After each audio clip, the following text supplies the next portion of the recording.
Corey is in Little Rock. Hi, Corey. Welcome to the Ramsey Show. What's up? Hi, Dave. How are you? Better than I deserve. How can we help?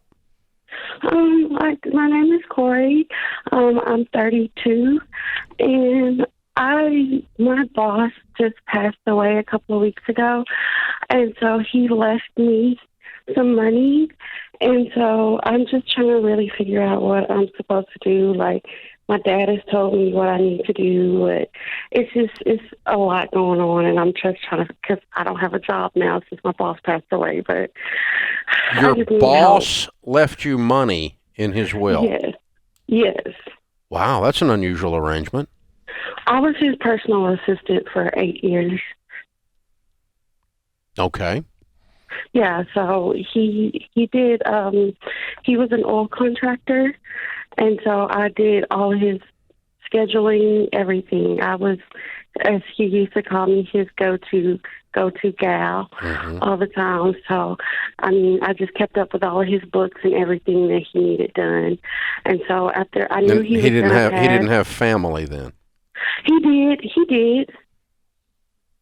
Okay. So his wife is the one that actually called me and let me know that I was left something. And I Oh, okay. said, So he didn't leave everything to you. no, no, no, no, no, no, Okay, no. I'm just trying. It's just an unusual story. It's a wonderful story, but I'm trying to understand. So, the how much did he leave you? 1.25. $1 million. Yes. Wow. Oh And my God. That's just look, wild. I couldn't believe. Well, what was the old guy worth? $1 billion or something? He has a lot. I mean, several properties. I've helped him manage his properties. He would take me on trips with him and his family. My kids, he took care of my kids. I mean, Wow. he was an amazing person. Wow. So, are you married? No, Okay. How old are your kiddos?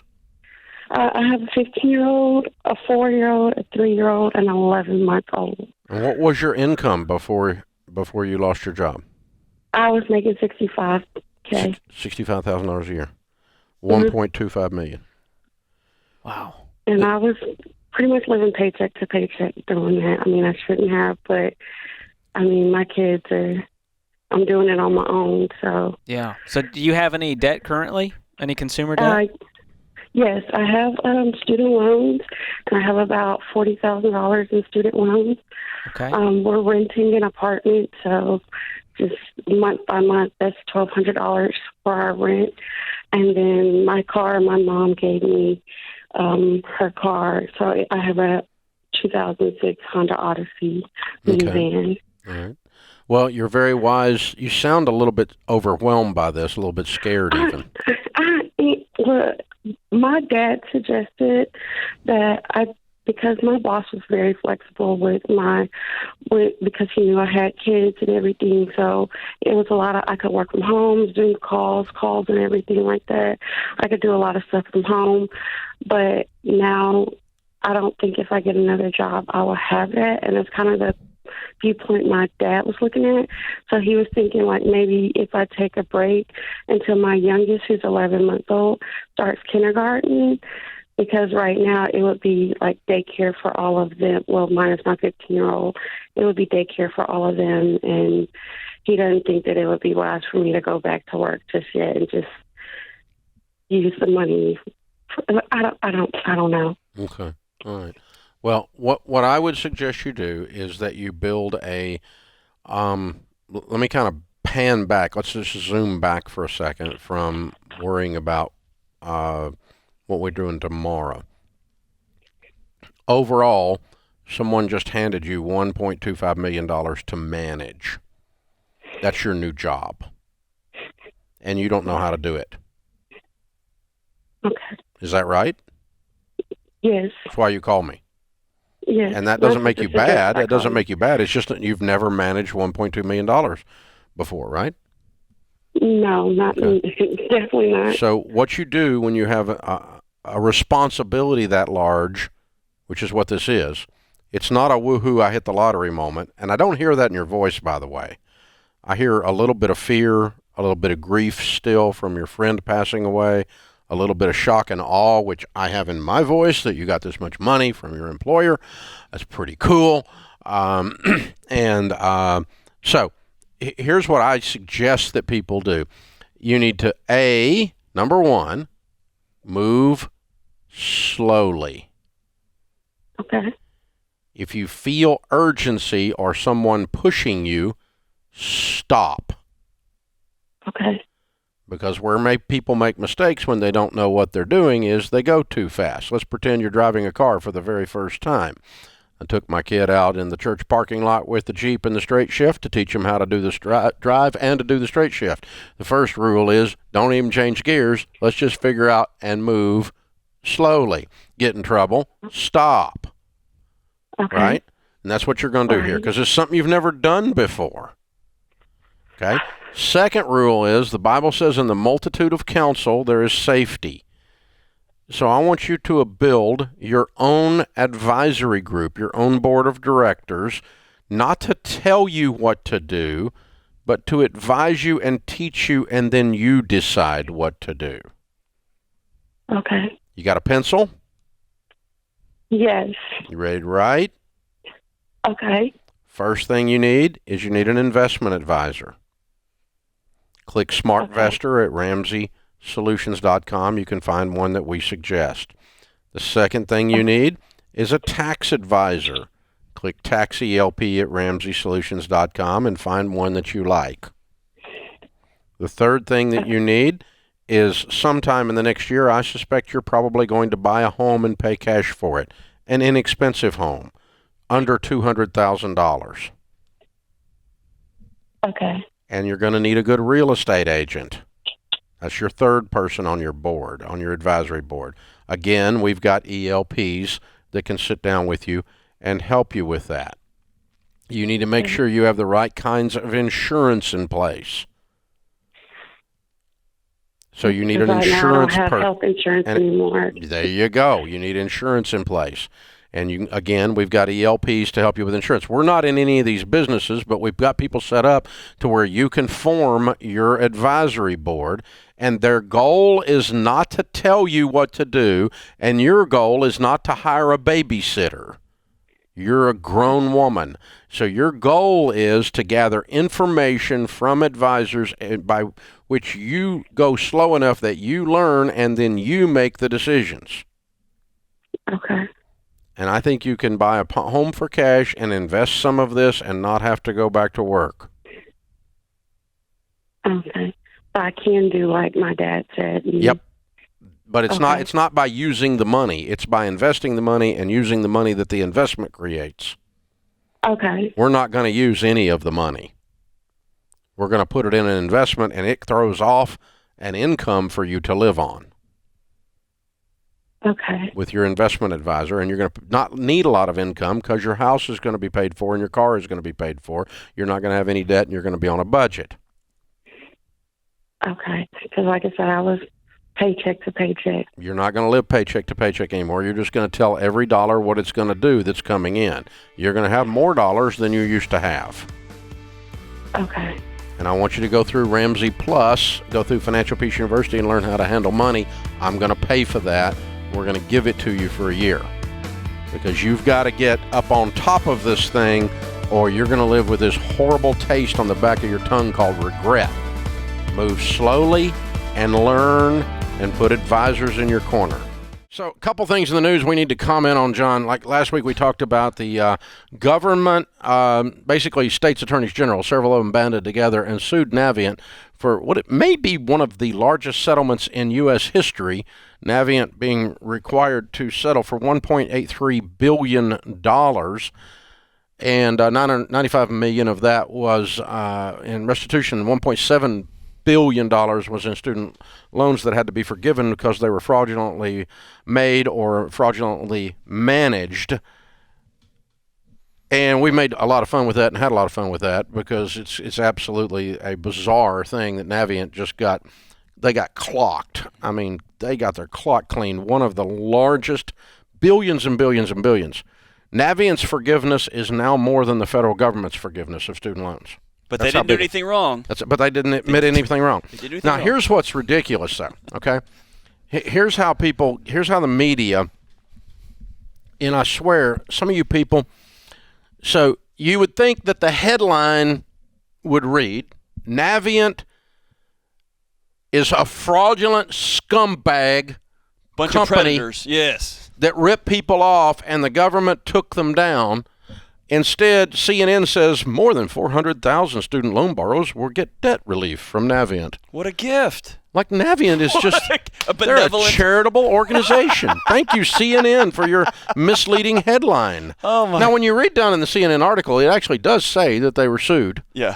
But, but the headline is like Navient is a charitable organization. Oh, we just thought we wanted to help. Because we're just those kind of people. NBC, Navient plans to cancel some student loan borrowers' loan debt. I wonder who qualifies. Thanks, That's Navient. the headline. Thanks, Navient. That's awesome, Navient. Isn't that great? They're just the best people. You're losing your mind out there, America.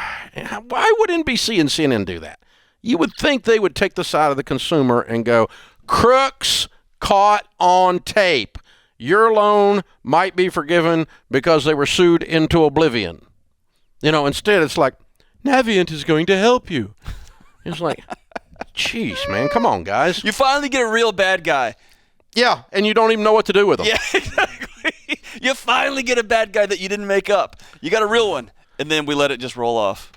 And then this is just, so there was a little a kids game on the internet, an app or I don't even know what it was. I think it was called Animal Farm. Okay. And you would build your little farm. Is that right, James? It's called Animal Farm? You remember what I'm talking about? Animal Crossing is what we're hearing in here? Animal Crossing or something like that. It was like this empire thing or something. But you built your farm. And you tilled the farm and, you eventually, and you made like pretend internet money that didn't exist. To buy little internet. That's what it is, Farmville. What? Farmville. Yeah. That's what it was called. And your kid could spend, and then it got to where you could actually go on the site and give real money to get pretend money to buy a pretend pig. I make my kids go outside and work a real garden with their real hands. This is like a virtual pig. It's not a pig. Okay. It's a virtual pig. It's a pretend pig. It doesn't really exist. It exists only on the internet. It's not. There's no oinking, no bacon going to happen. Okay, it's a virtual pig. It's not real. And you could build your whole farm out with this, and it was all pretend, and it was all virtual, and it was a kid's game. And so I run into this guy at an Entree Leadership event, and I'm like, it's him. Oh, the guy that created the game? No. Oh, okay. The kid's 19 years old, and his dad's with him, and his older brother, who's 26, is there. And I'm like, so what kind of a business y'all got? Well, we build apps for Farmville. And I'm like, you mean like add-on? Like you don't own Farmville, no, but we help people do better at their farm, their pretend farm that's not really there. And I'm like, really? And so how much did you make? He goes, well, I made $6 million last year on this app. My dad works for me, and so's my older brother. He's 19. And I'm going crazy. I thought it was the neatest thing that this young entrepreneur could figure out a way to sell an app on pigs that aren't really there. And get real money for it. And got real money, and kids are paying them serious money to get stuff. What is happening? Get stuff that's not really there. Well, then it started occurring to me that we now have an entire, probably 2 generations that are raised up with a screen in front of their face, and to them, what's on that screen is as real as the real thing. When you say virtual to someone my age, it means not real. It's a projection of. It's sort of. It's virtual. It's not. If I virtually made it, I didn't make it. Okay?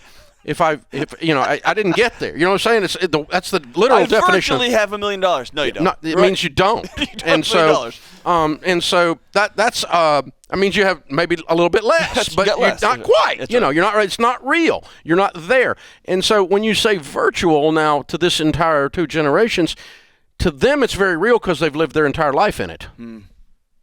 And so when Meta hits, and now we're selling NFTs, and now Walmart and Nike and Under Armour are selling NFTs, and now Walmart's setting up now for you to have your pretend house that's not really there. It's only on the internet, like your little Farmville.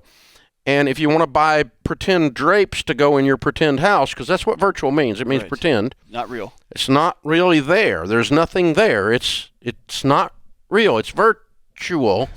But now Walmart is appears to be venturing into the metaverse with plans to create its own cryptocurrency and collection of NFTs. The big box retailer filed several new trademarks last month that indicates its intent to make and sell virtual goods.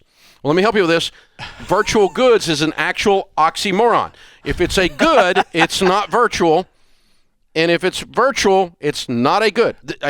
This little coffee cup right here is an actual coffee cup. It actually exists. Here's some of the goods, including virtual electronics, virtual home decorations, virtual toys, virtual sporting goods. And so what we've got is the kids that grew up playing Farmville are now going to virtually furnish their virtual house at Walmart.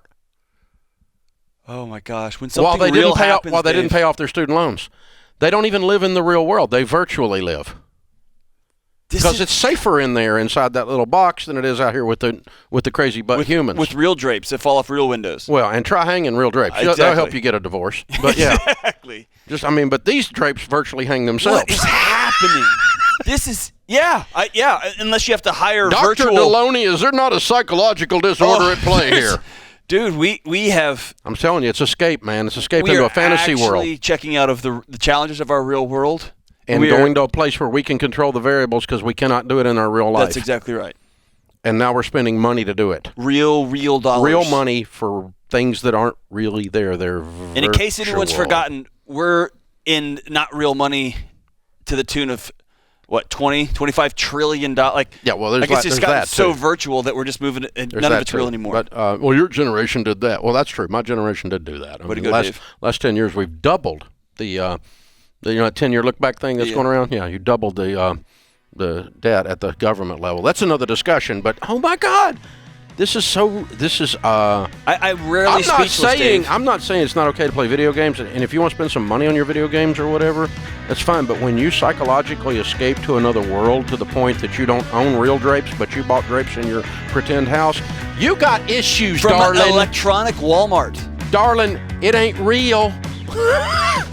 Sounds like my aunt. I don't even know what. What do you say to this? It's virtual. It's virtually. This It's not is real! But it's so interesting because the kid made so much money. I'm so enthralled with it, but it's scary by what it means about this generation. Cynthia is with us. Cynthia is in Des Moines, Iowa. Hi, Cynthia. How are you? Hi, Dave. Doing great.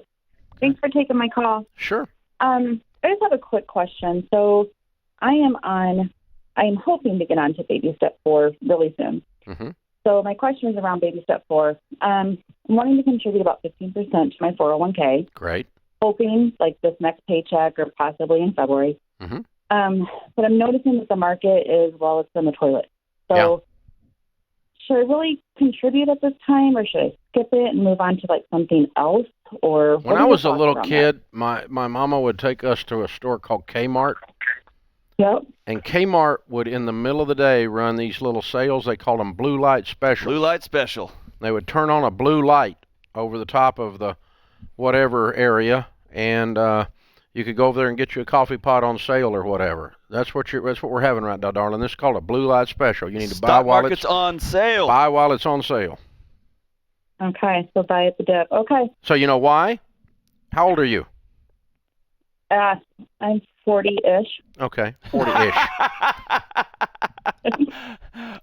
Own it. I'm 61. I'm right proud of it. So there you go. But so here's the thing. In 20 years, where do you think an average of companies that sound like this?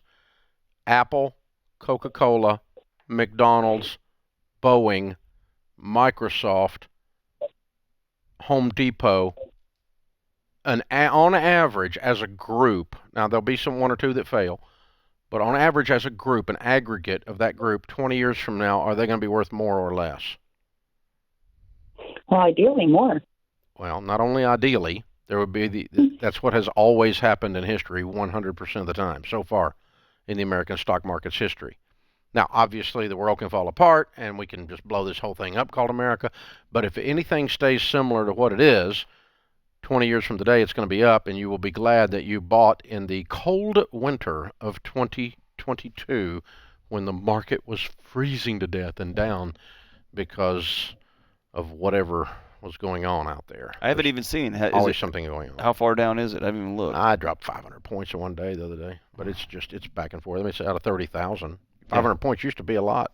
It's not anymore. But yeah, it's Ukraine and Biden mumbling, and they can't. Nobody's got any idea that he's going to do anything, and so the market's just unstable. Geopolitical crap always destabilizes the market. It always has. I mean, this little thing happens on the other side of the world, and boom, all of a sudden. Because people just have this little black cloud following them around on Wall Street. Just waiting for the next bad thing. Waiting on the next bad thing, and then they're psychological as it can be. But Bitcoin's in half. Oh, God! Who knew? Who knew that was going to happen? And so anybody with investing wisdom of more than 8 to 10 years. Yeah, that's true. But fairly easy predictor. But fairly, easy predictor. And this is just it is a geopolitical driven. It's not economic driven, and it's not profits. The profits of the companies involved have not changed. So are they suddenly worth less? Right. No, they're still worth what they were worth. It's just they're scared they might be down in the future because of war with Russia or China or destabilization of the political environment, all that kind of crap. So do I think all that's going to happen? Nope. I think there's going to be problems, and there's going to be times when there's not problems, and the market's going to go up, and the market's going to go down. And only people get hurt on a roller coaster are those that jump off in the middle of the ride. Hey, here's the thing. If you provide service to one person, you're going to make $1 or one amount of money. If you provide service to millions of people, you're going to make millions of dollars, and you didn't steal any of it. Evil rich people is a bunch of crap. It's a lie. Here's an example. My friend Mark Cuban, and I can actually dial Mark's phone number, and he actually will answer. We have very short conversations because he and I are just alike. We don't talk on the phone. Hey, what? See ya. Bye. That's it. Yeah. Done. No. I email him sometimes, and he emails me back, no. Yep. Or maybe later. We'll talk later or something, that kind of stuff. So big, deep, in-depth relationship. But he has, to his credit, billionaire, this on NPR, oh God, billionaire investor and Dallas Mavericks owner Mark Cuban has launched an online pharmacy for generic drugs that promises steep discounts over traditional distributors. The Mark Cuban Cost Plus Drug Company announced opening its online pharmacy Wednesday. The pharmacy says it will bypass the healthcare industry middlemen and help consumers avoid high drug prices by charging manufacturers' prices plus a flat 15% markup and pharmacist fee. All drugs are priced at cost plus 15%. Sign up and share your thoughts and experiences with us, Cuban tweeted last week. Cuban's pharmacy says it will negotiate drug prices directly with manufacturers to lower its costs for consumers.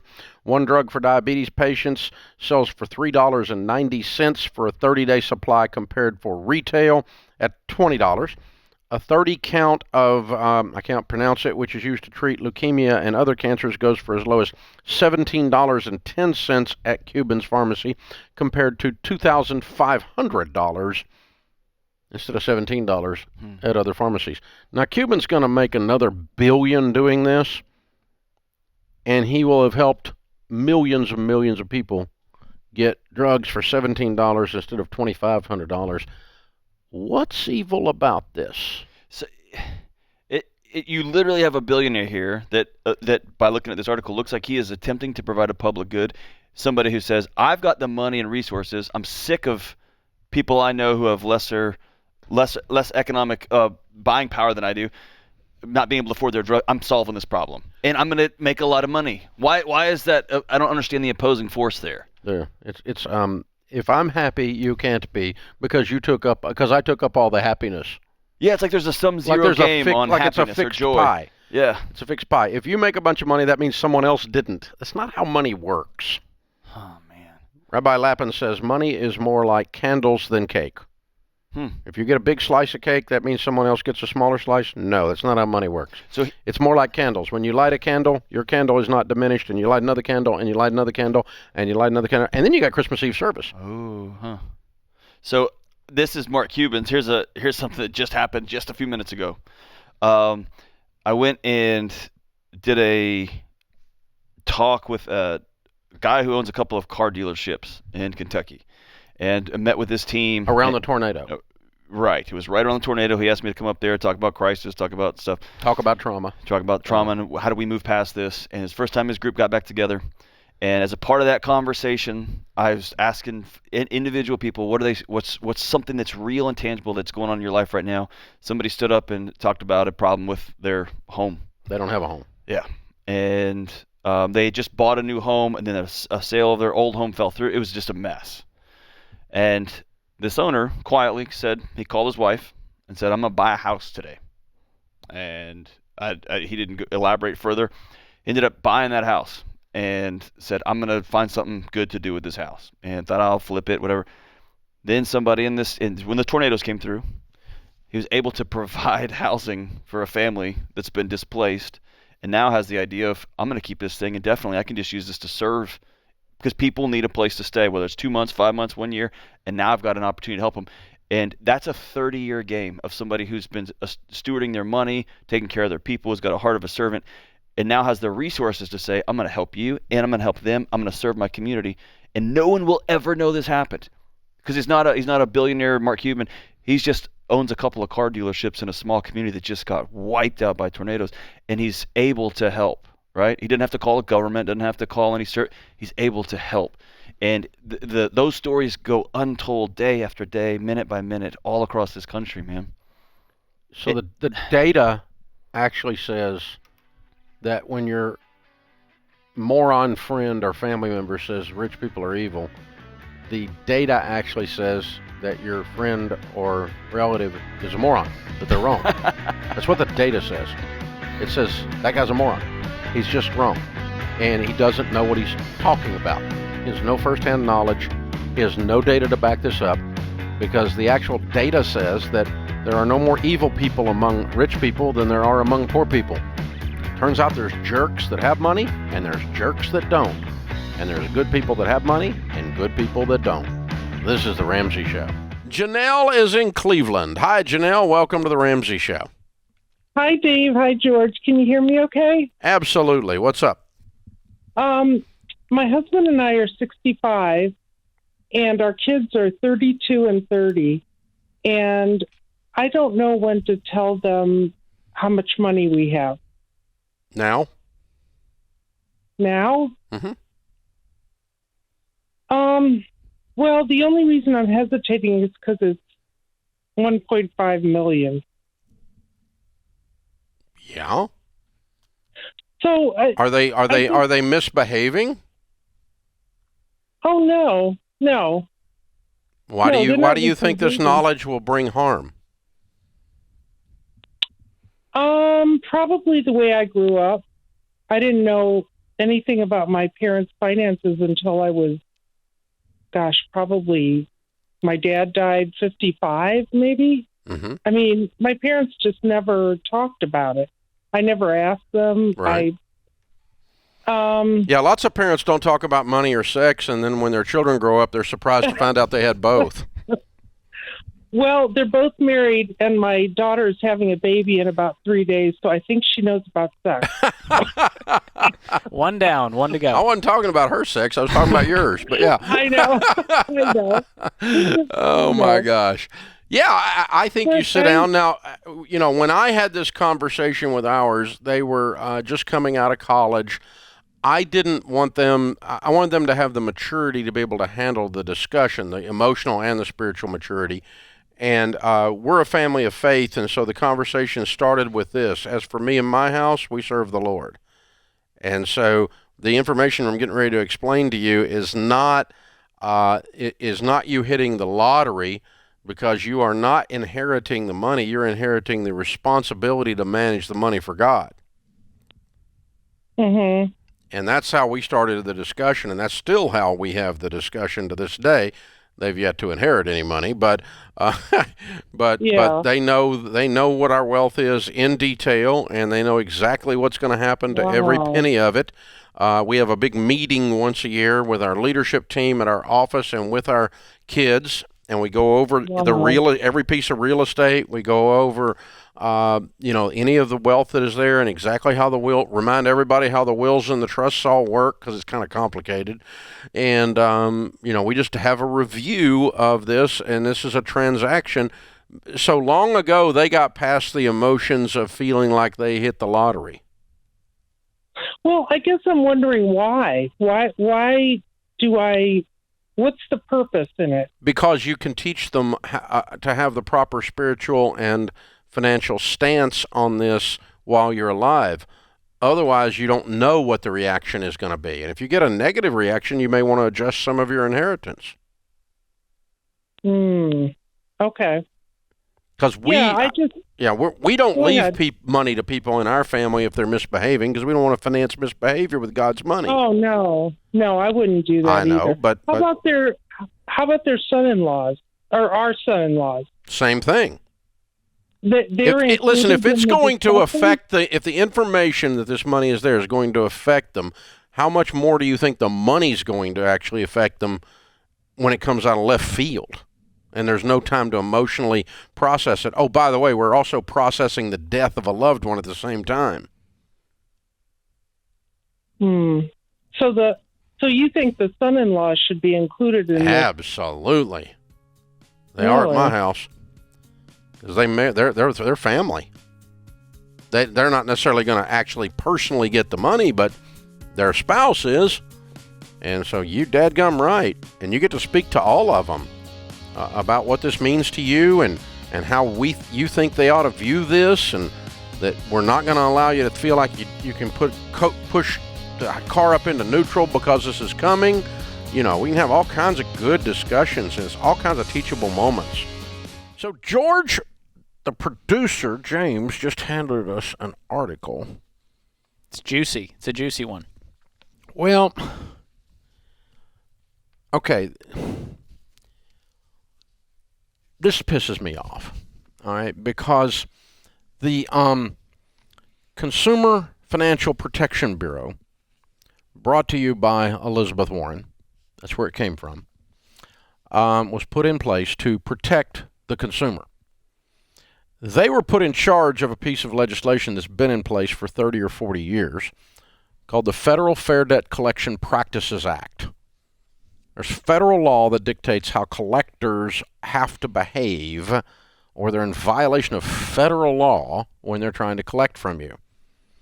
The Consumer Financial Protection Bureau is in charge of the Federal Fair Debt Collection Practices Act regulations and fines, and basically protecting the consumer. So what did they do under this administration? Decided to help out the collectors instead of the consumer. So they new rules approved by the Consumer Financial Protection Bureau that took effect, this is from NPR, that took effect on Tuesday, dictate how collection agencies can email or text people as well as message them on social media to collect unpaid debts. So now they can hassle you on Twitter, your Facebook account, text you, and email you. What part of protection at the Bureau did they not get? They just unleashed the hounds on the internet. Consumer Financial Protection Bureau. You need to read the title of the place you work. Good God. I thought it was bad enough when my mom joined Facebook.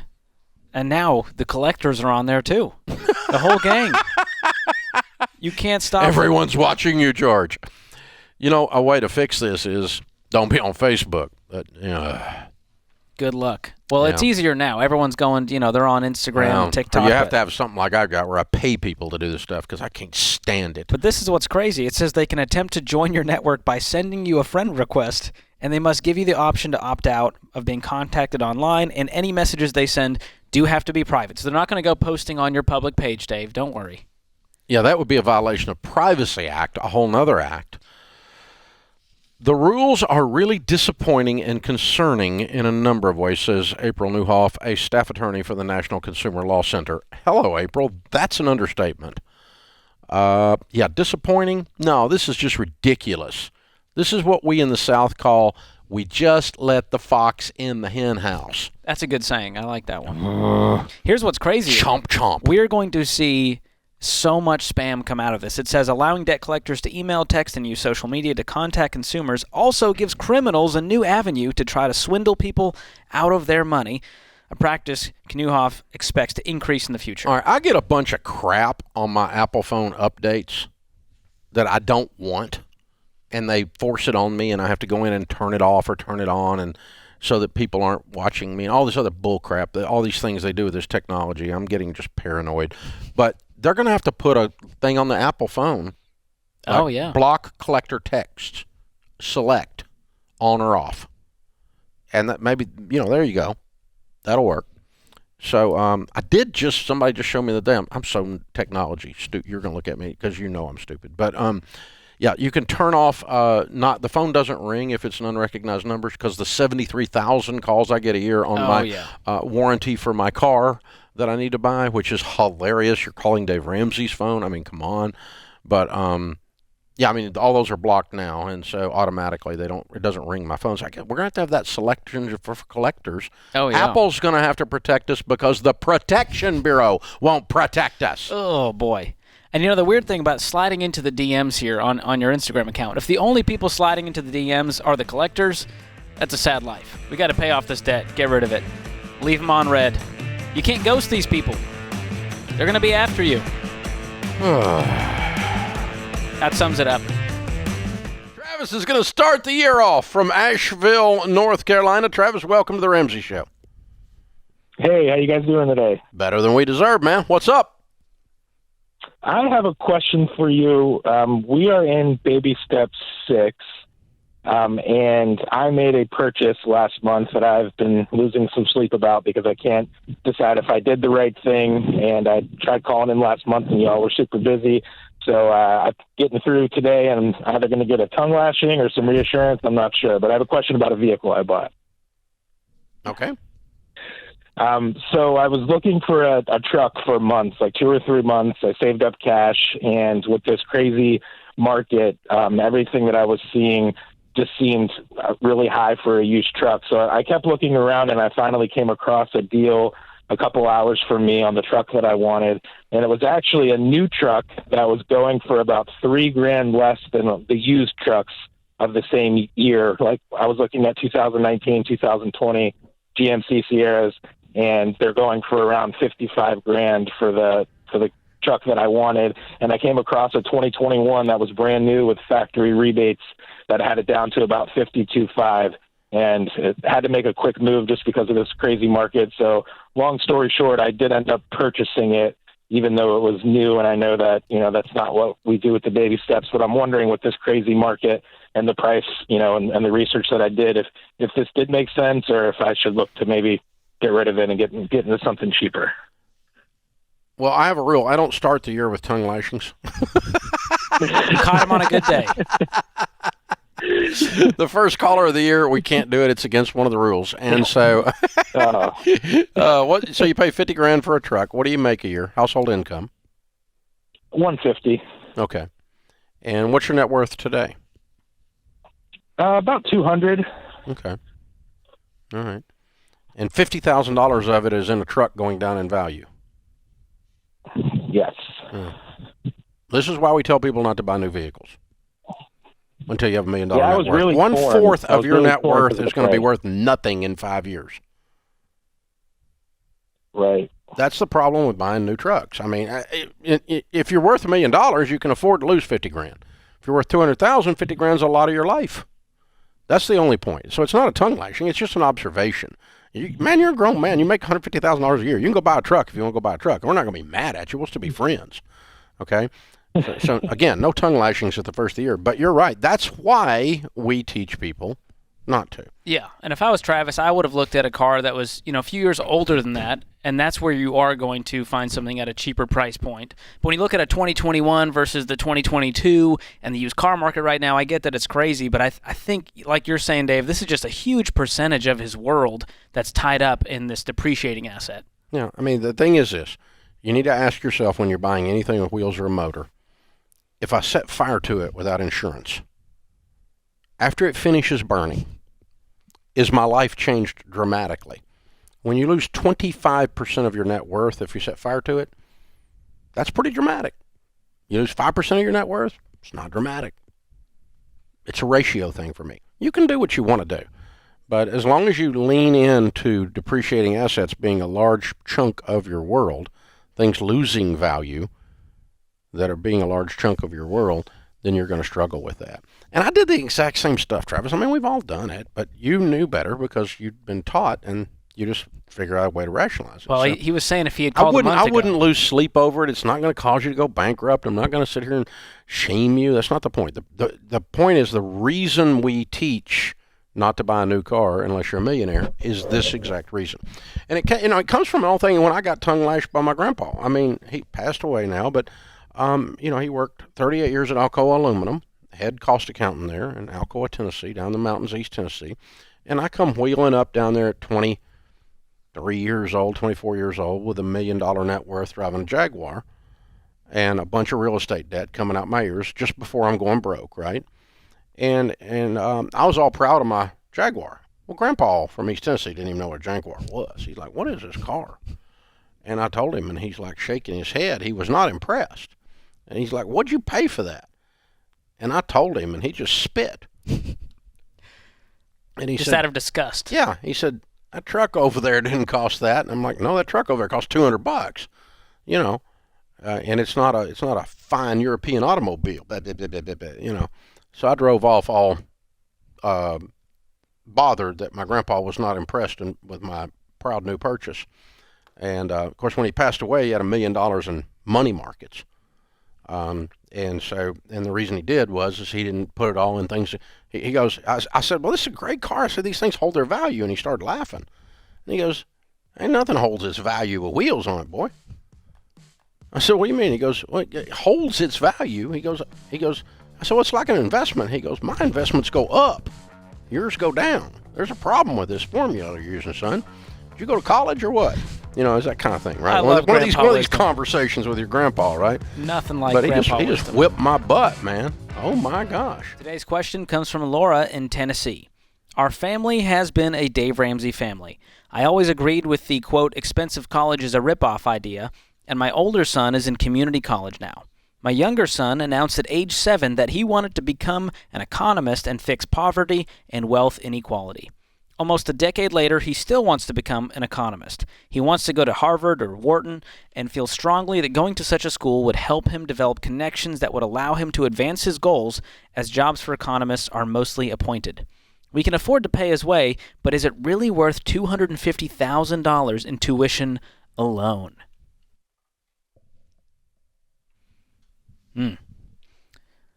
There's a lot going on here. I'm intrigued by it. This is my personal take, I don't think it's worth $250,000 to go be an economist for the connections. But if they have the cash to do it, and that's something they want to do for their son, that's a decision they can make. But personally, if I'm mom and dad, I'm going, no, we're not doing this. Okay. This kid is obviously a child of great intellect, and he's also a super nerd. Yeah. 7 years old, he wanted to 7 fix years poverty old, I and want to wealth be an inequality. economist and do away with wealth inequality. What 7-year-old says that? Come on. Strange ones, seriously. very smart ones. Yeah, that's an unusual child. And so, in a good way, maybe, but maybe. And It sounds like he's 17. Now the child is You said almost a decade later, so he must be 17. close to college 17, age. a decade, so 16 years old. Okay, let me help you with this. At 16 years old, you do not know what you're talking about. You're so full of crap that it's unbelievable. I want to go to Harvard because I can make connections because economist jobs are all appointed. Horse crap. You're 16. You do not know what you're talking about. You don't know what you're talking about, young child. This is why you have parents. Thank God. You need parents. You need a keeper. Even if you're a very smart and unusually bright young man who has had it focus since you were a little child. But so here's the thing. There are economists in all parts of life. I have a friend who is one of the best-known economists in the world. He invented the Laffer curve, Art Laffer. He has a Ph.D. from economics. I believe it was Cambridge, if I remember. He served in Reagan's cabinet and he served in the Trump cabinet as well. Wrote the last Trump tax law. Is absolutely brilliant and made almost none of his money doing those things. He instead manages wealth for others. I'll just leave it at that. And like lots of wealth with B's on the end of it, billions. And so, and Art's like 80-something years old now. He's brilliant. He's a friend. Still real sharp in the area. Probably one of the best-known economists on the planet that's alive at this moment, in the top 5 anyway. And so he would tell you that education is vital and education is important, and he would tell you Cambridge was worth the money because of the path that he ended up going on. But I will tell you that job, there's only about 3 of those in the world. And the rest of the time, the economist ends up working for a mutual fund company, or the economist ends up working for a financial planning company, or the economist ends up working for a large corporate entity that needs some economic predictions and models run out on their revenue projections. And an economist, and in all of those cases, there's no ROI on what you're talking about.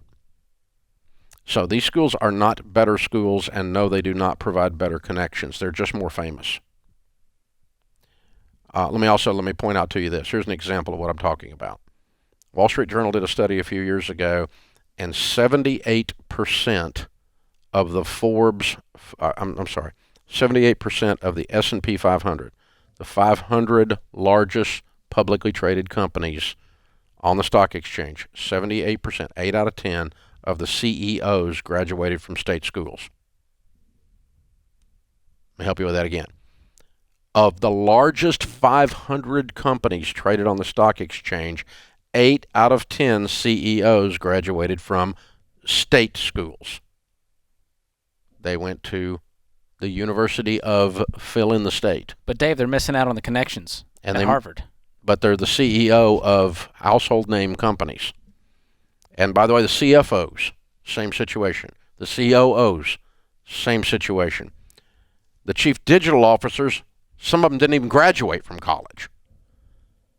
And so, yes, you can get a degree there, but this idea that the connections you make in college are going to open your doors and make you successful is as dumb as the idea that the degree is going to make you successful. What makes you successful at the end of the day is you. Education is important. It's even vital. But where you get it and who you are connected to, there is no data to back up this theory of where you went to school matters. That these prestigious universities, that there's an ROI on them. We cover a bunch of this in Borrowed Future. I was just going to say, this is all reminding me very heavily of the Borrowed Future documentary, where we go into this and we talk about, is school worth it? Are degrees worth it? What about trade schools and state schools versus the big name? And what we found out was that there's really no correlation between success of, hey, I went to Harvard or I went to a state school. Yeah. Learn to play golf, join a country club for a tenth of what you would pay at that school, and go get a degree from a state school, and you'll be better off. And if this kid, it really has the intellect that I think he has, I think he can get scholarships. They're going to be knocking at the door trying to get him to show up. If he can go for free, that's fine, but that isn't what she asked. We can afford to pay. Is it really worth $250,000, Trent? No, it's not worth $250,000. No, it's not. No. But is he smart enough that he's going to be just fine and maybe could be an economist and love what he does? Sure. Yeah. But I wouldn't pay $250,000 for the pleasure of it. Yeah. And but just because your kid has an unusual proclivity for articulating his ideas at 7 years old does not mean he actually knows what he's talking about. It's a good point. Or 17. And sometimes parents get all enamored with their kids' wishes.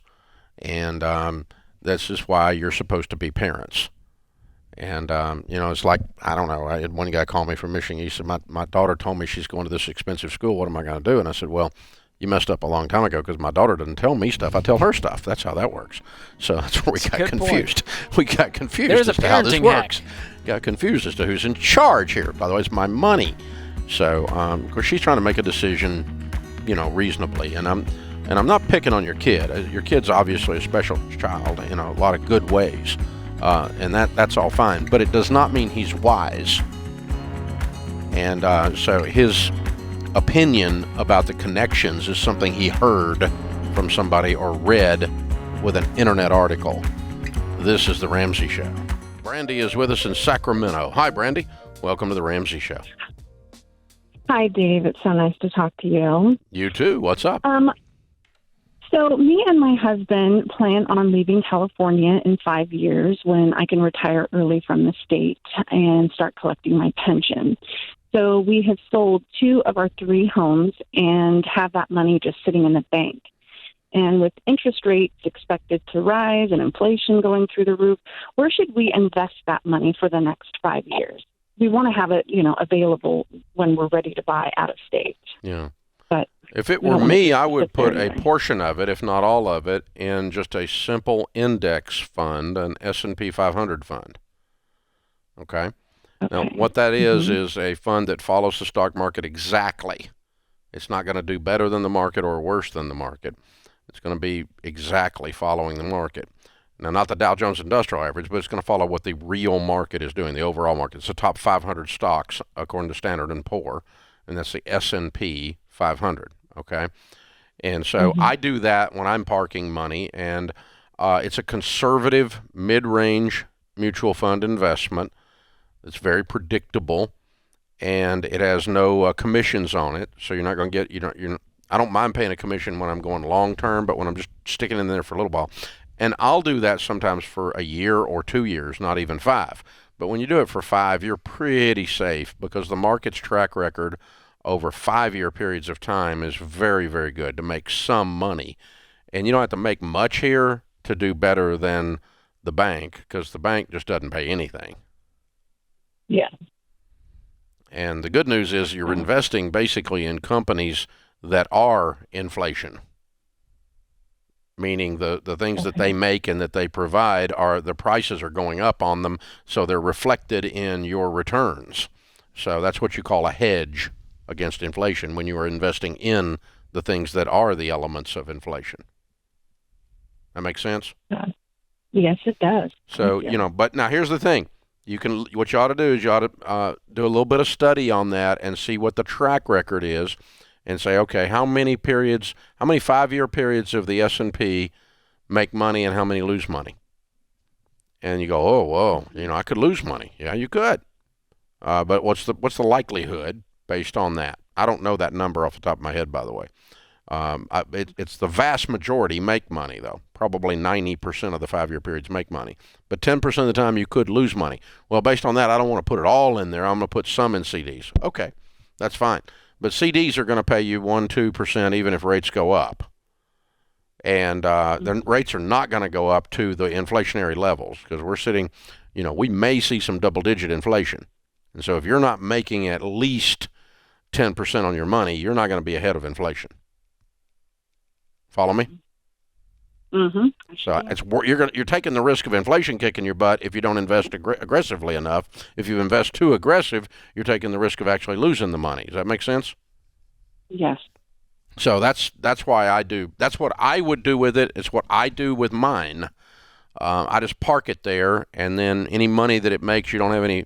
It hardly has any turnover ratio, so there's hardly any taxes on it until you pull the money out. And then if you did make some money and you pull the money out, it'll be taxed at your capital gains rate rather than your ordinary income rate. So it's even tax advantaged in that sense.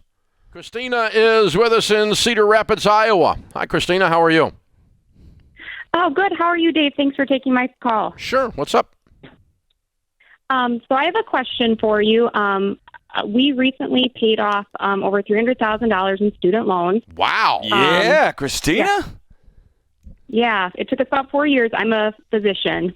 And my question is, I just had my 3rd baby, and I feel crazy saying this, but I don't want to return to work.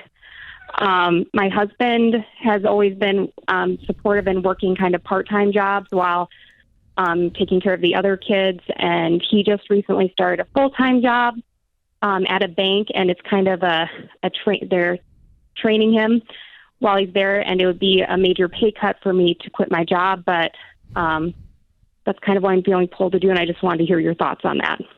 Wow.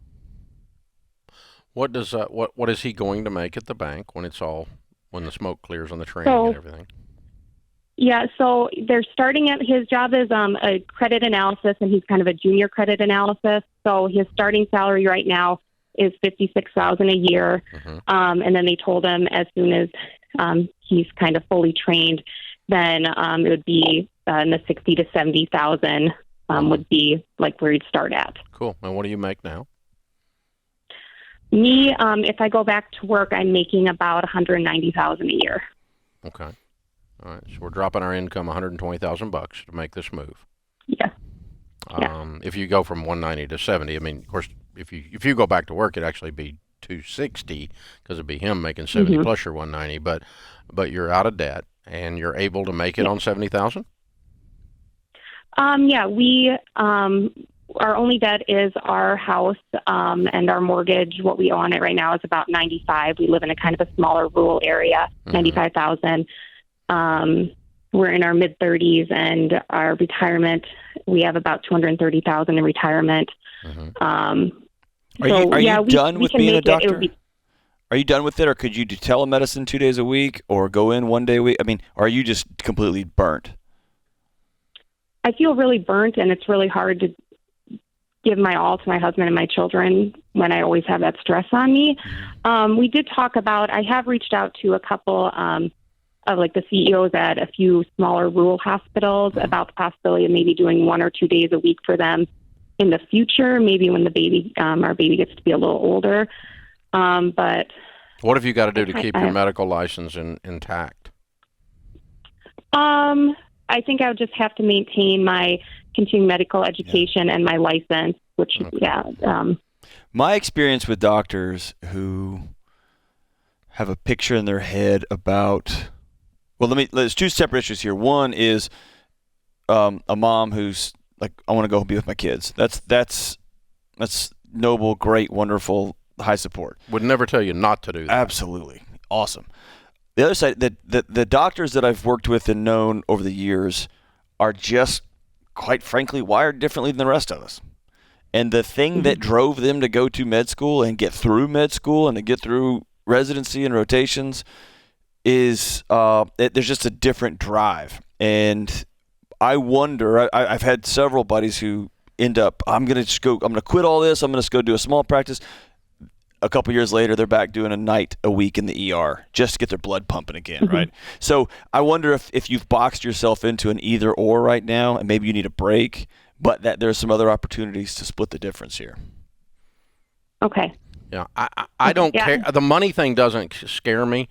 What I'm thinking about is if I were in your shoes, the thing I would struggle with the most is not, I want you to be with these kids. That's what you want to do. Let's lay that as the foundation of the whole discussion. But you have paid such a price of commitment and diligence to become a doctor, and then as a doctor to pay off the $300,000. So you literally paid a price as well as the toll you have paid.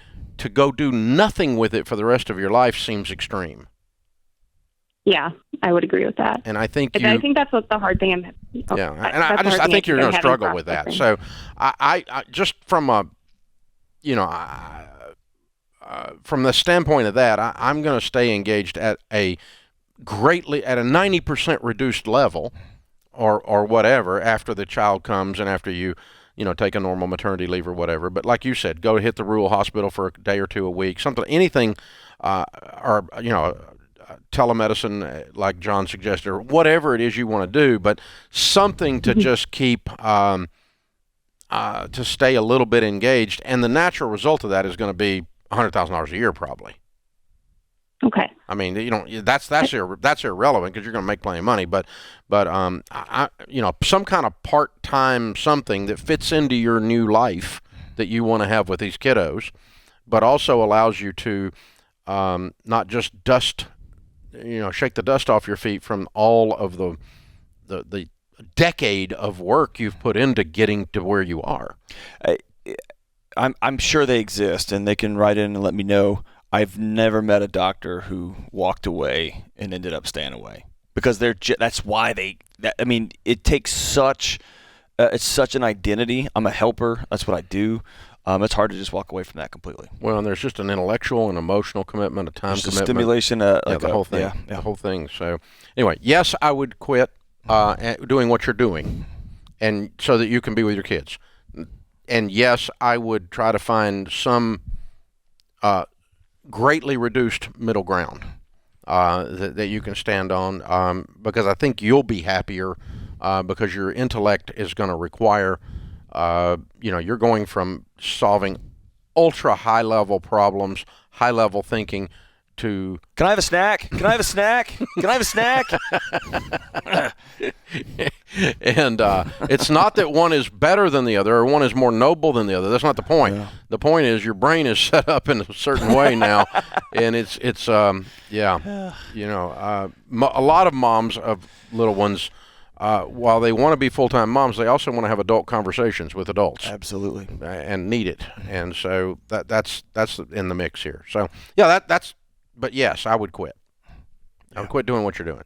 I wouldn't work the hours you're working. I would not stay in the 190 position. You don't have to. You can make it on the 70 plus whatever little, plus the other 70 that you bring in or whatever. Maybe you can match his. I don't know. Now let's talk about the person who's in that situation, who hasn't put in the incredible work that Christina put in to get that money paid off. You're stuck. You got to get yourself out of debt. You got to get yourself out of debt because you're not in a position to lay. Right. You can't lay under a $300,000 blanket. Yes. And weighted It'll blanket suffocate you. and Yeah. sleep. Yep. You won't be able to sleep. That's right. And you won't be able to prosper. Your family won't be able to move forward. So you've dug a hole. Now you got to get out. Right. And then you can talk about doing what she's doing. Yeah, but Christina put in 4 years of grinding. Yes, to they've get been that thing hitting knocked off. it, man. Yeah. They've been hitting it hard. Good for you guys. So well done. Very well done.